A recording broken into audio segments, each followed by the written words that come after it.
مروان بن حکم کی موت کے بعد اس کا بیٹا عبد الملک شام و مصر کا فرمانروا تسلیم کیا گیا۔ یہ انتہائی بخیل، بے رحم، ظالم، سفاک، دغاباز، مفسد اور بے ایمان بادشاہ تھا۔ ابتدائی دور میں عبداللہ بن زبیر اور مختار بن ابی عبیدہ ثقفی اور اس کی راہ میں روڑا تھے، لیکن اپنی طاقت اور تشدد کی بنا پر یہ تمام ممالک اسلامیہ کا تنہا تاجدار بن گیا۔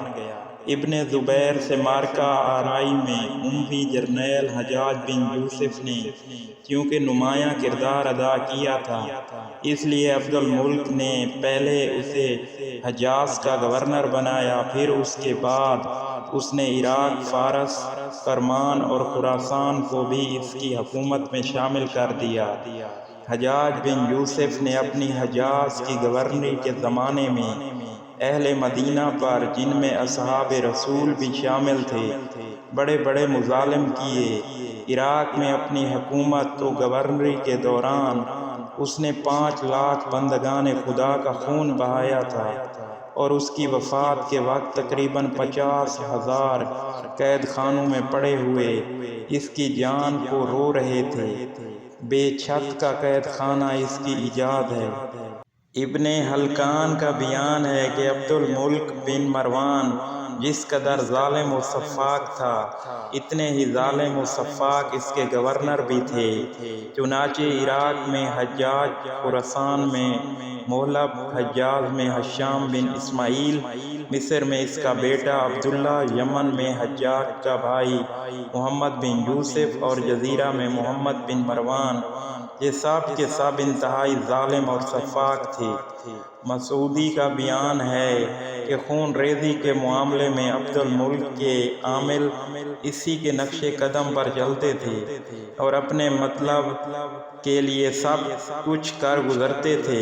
متعدد مورخین نے لکھا ہے کہ حجاج بن یوسف نے جس قدر مدینہ میں تباہی مچائی، اس زمانے میں عبد الملک بن مروان نے اسے حکم دیا علی بن حسین کو گرفتار کر کے شام بھیج دیا جائے، چنانچہ آپ کو زنجیروں میں جکڑ کر قید کر دیا گیا۔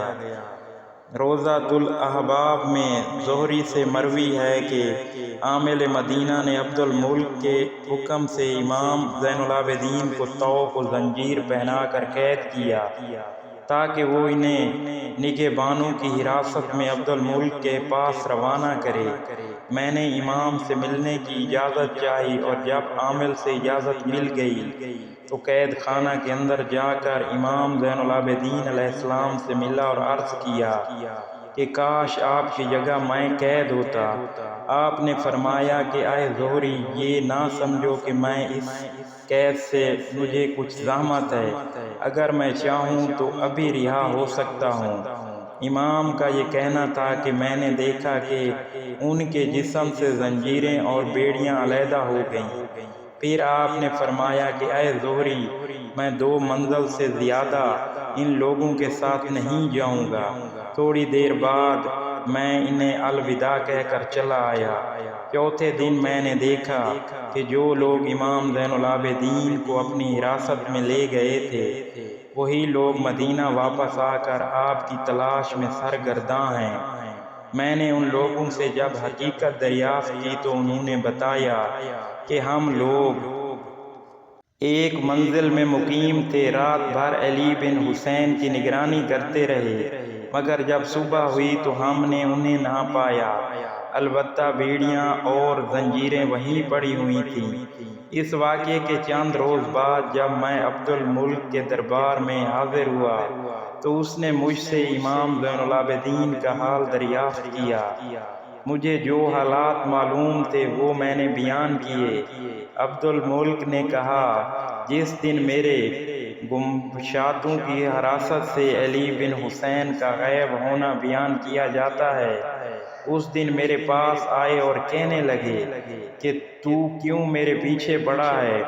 میں نے کہا کہ میری خواہش ہے کہ آپ میرے پاس رہیں۔ انہوں نے کہا ایسا ہرگز نہیں ہو سکتا، بس اتنا کہہ کر وہ چلے گئے۔ واللہ مجھ پر ایسی ہیبت طاری تھی کہ میرے بدن کے رونگٹے کھڑے ہو گئے تھے، جس کے سبب میں نے ان سے کچھ نہ کہا۔